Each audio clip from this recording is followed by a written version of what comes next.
Hello friends, आज आम child development pedagogy part 3 number वीडियोटा आरंभ करवा। वीडियोटी आरंभ करने पूर्व मुझे रिक्वेस्ट कर मो चैनल को लाइक करूँ, कमेंट करूँ, शेयर करूँ एंड सब्सक्राइब करूँ और बेल आइकन को प्रेस करूँ। चलते वीडियोटा आरंभ करवा। कल आम सर 38 नंबर क्वेश्चन, आज आम 39 नंबर क्वेश्चन रू आरंभ करवा। फास्ट क्वेश्चन ठीक अच्छे। जन्म ठारू केते वर्ष बयस पर्यंत अवस्था को शैशव अवस्था कुहाଯାए? ए 5 वर्ष, बी 4 वर्ष, सी 3 वर्ष, डी 6 वर्ष। शैशव अवस्था जन्म ठारू केते वर्ष बयस पर्यंत अवस्था को शैशव अवस्था कुहाଯାए? सी हम आंसर 3 वर्ष। केते वर्ष? 3 वर्ष। सी आंसर 3 वर्ष ठीक अच्छे। नेक्स्ट क्वेश्चन देखिए। 3 वर्ष रु 6 वर्ष बयस पर्यंत अवस्था होउछि डेस। ए शैशव अवस्था, बी आद्य बाल्य अवस्था, सी शेष बाल्य अवस्था, डी प्राक कैशोर अवस्था। 3 वर्ष रु 6 वर्ष कौन हम? 3 वर्ष रु 6 वर्ष आद्य बाल्य अवस्था, बी हम आंसर आद्य बाल्य अवस्था ठीक अच्छे। नेक्स्ट क्वेश्चन देखिए। प्राक कैशोर अवस्था हाराहारी केते वर्ष? प्राक कैशोर अवस्थार हाराहारी केते वर्ष? 10 रु 12, 10 12 रु ए 10 12 रु 13 14 वर्ष, बी 13 14 वर्ष रु 19 वर्ष, सी 14 15 रु 20 वर्ष, डी उपरोक्त मध्यरु कौटी नुहे। आंसर हम ए 10 12 वर्ष रु 13 14 वर्ष। प्राक कैशोर अवस्था के कौन स्टेज तार केते वर्ष थाए? 13 14 रु 10 12 रु 13 14।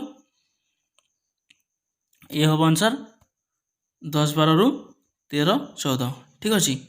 नेक्स्ट क्वेश्चन देखिए। क्यों अवस्था पर शिशुटी कैशोर अवस्था पादार्पण करे?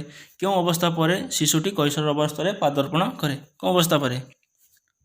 बाल्यावस्था। सी हम आंसर बाल्यावस्था पर कैशोर अवस्था पर पादार्पण करे ठीक अच्छे। नेक्स्ट क्वेश्चन देखिए। आद्य बाल्य अवस्था शारीरिक उच्चता विकास केते वृद्धि पाए? कौन कही? आद्य बाल्य अवस्था शारीरिक विकास केते वृद्धि पाए? केते वृद्धि पाए? ए देछि 7 सेंटीमीटर रु 9 सेंटीमीटर, बी देछि 8 सेंटीमीटर रु 10 सेंटीमीटर। आंसर हम आपन बी 8 सेंटीमीटर रु 10 सेंटीमीटर। केते? 8 सेंटीमीटर रु 10 सेंटीमीटर। नेक्स्ट क्वेश्चन देखिए। गछ चढ़ा, कांथ पर चढ़ा, बॉल फिंगिवा आदि कार्य क्यों अवस्था आरंभ होता है? क्यों अवस्था आरंभ होता है? कैशोर ए कैशोर अवस्था, बी परिणत अवस्था, सी आद्य बाल्यावस्था, डी शेष बाल्यावस्था। कौन अवस्था आरंभ होता है? सी आद्य बाल्य अवस्था आरंभ होता है। कौन अवस्था? आद्य बाल्य अवस्था। सी हूँ आंसर आद्य बाल्य अवस्था। नेक्स्ट क्वेश्चन देखिए। शेष बाल्य अवस्था पिला माने निम्नोक्त मध्यरु क्यों कार्य विषय आग्रह करथांती? कौन कार्य विषय आग्रह करथांती शेष बाल्य अवस्था? ए पहाड़ चढ़ा, बी चित्र आंकिवा, सी लेखालेखी करवा, डी गछ चढ़ा। आंसर हम सी लेखालेखी करवा उपरे आग्रह गति होती ठीक अच्छे। नेक्स्ट क्वेश्चन देखिए। क्यों अवस्था बालिका माने प्रसाधन टॉयलेट ट्रेनिंग संबंधी अभ्यास और दक्षता शीघ्र शिखी था? कौन अवस्था बालिका माने टॉयलेट प्रसाधन माने कौन? प्रसाधन माने हूँ शौचालय। कौन? शौचालय ठीक अच्छे। देखा। ए आद्य बाल्य अवस्था, बी कैशोर अवस्था, सी प्राक कैशोर अवस्था, डी प्रांत बाल्य अवस्था। कौन अवस्था? प्राक कैशोर अवस्था। सॉरी सी हम आंसर आद्य बाल्य अवस्था। कौन अवस्था? आद्य बाल्य अवस्था। सी हम आंसर आद्य बाल्य अवस्था ठीक अच्छे। नेक्स्ट क्वेश्चन देखिए। पिलाटी लिंग भित्तिक साफलता केबे क्यों अवस्था हेबाकू क्यों अवस्था आरंभ होता है? ए आद्य बाल्य अवस्था, बी कैशोर अवस्था, सी प्राक कैशोर अवस्था, डी प्रांत बाल्य अवस्था। आंसर हम सी प्राक कैशोर अवस्था। कौन? सी प्राक कैशोर अवस्था 48 नंबर। नेक्स्ट क्वेश्चन है। पिलाटी समाज अन्य सहित मिसी नीति नियम मानी अनुरूप आचरण प्रदर्शन कर तार क्यों प्रकार विकास हुए तार कौन प्रकार विकास को सूचाई था?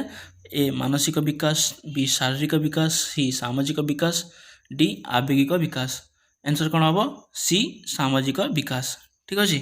ए कांदिबा, बी हसिबा, सी स्थिर दृष्टि निरीक्षण करवा, डी शरीर रूप छवि विषय सचेतन। आंसर हम डी शरीर रूप छवि विषय सचेतन कर न था। ठीक अच्छे। नेक्स्ट क्वेश्चन देखा। पिलामानक दलगत मनोभाव विकास क्यों अवस्था होता है? पूर्व बाल्यावस्था, बी उत्तर बाल्यावस्था, सी प्राक कैशोर अवस्था, डी पैड़ा अवस्था। आंसर हम सी प्राक कैशोर अवस्था। नेक्स्ट क्वेश्चन देखा। हलकଙ୍କ ମତରେ ଆଦ୍ୟ କୈଶୋର ଅବସ୍ଥାରେ ଶିଶୁର ଆବଶ୍ୟକତା ଗୁଡ଼ିକ ପୂରଣ କରିବା ପାଇଁ ମୁଖ୍ୟତଃ କେତୋଟି ଦିଗ ବିଚାର କରାଯାଇଥାଏ?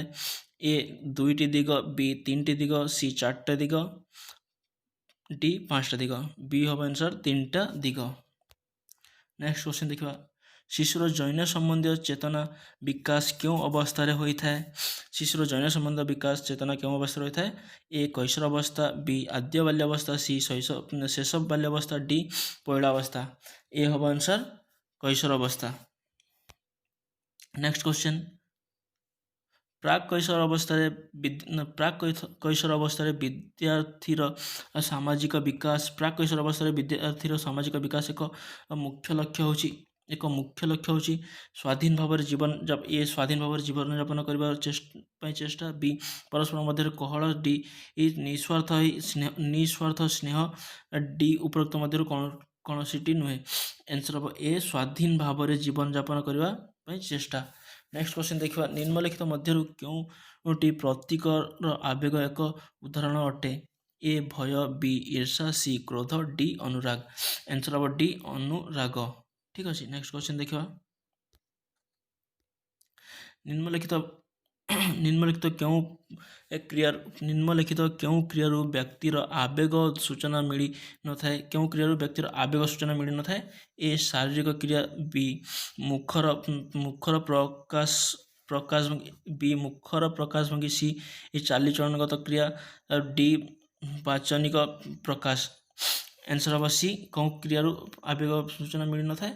चालीचलनगत क्रिया। कौन क्रिया? चालीचलनगत क्रिया, सी हम आंसर। नेक्स्ट क्वेश्चन देखा। शैशव अवस्था शिशुर निम्नलिखित क्यों आवेग विकास घटी थाए? ए आनंद, बी ईर्षा, सी भय, डी उपरोक्त मध्य समस्त।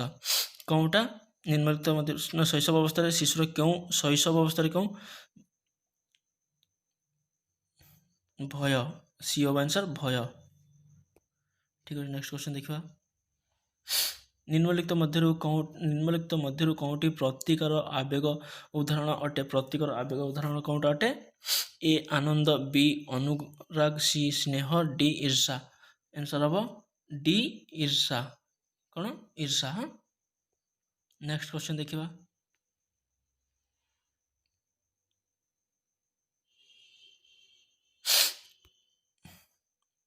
शिशु मान नेक्स्ट क्वेश्चन।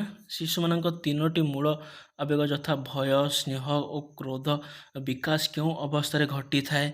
ए बाल्यावस्था, बी शैशव अवस्था, डी कैशोर अवस्था, सी कैशोर अवस्था, डी पैड़ा अवस्था।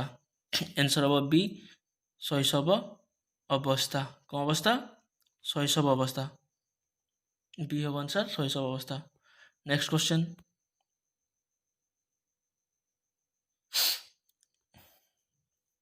केते वर्ष बयस शिशु भय, विरक्त, ईर्षा, आनंद, स्नेह और छोट मानकर प्रति ममता आदि आवेग विकास घटी थाए? ए 5 वर्ष, बी 3 वर्ष, सी 2 वर्ष, डी कौटी नुहे।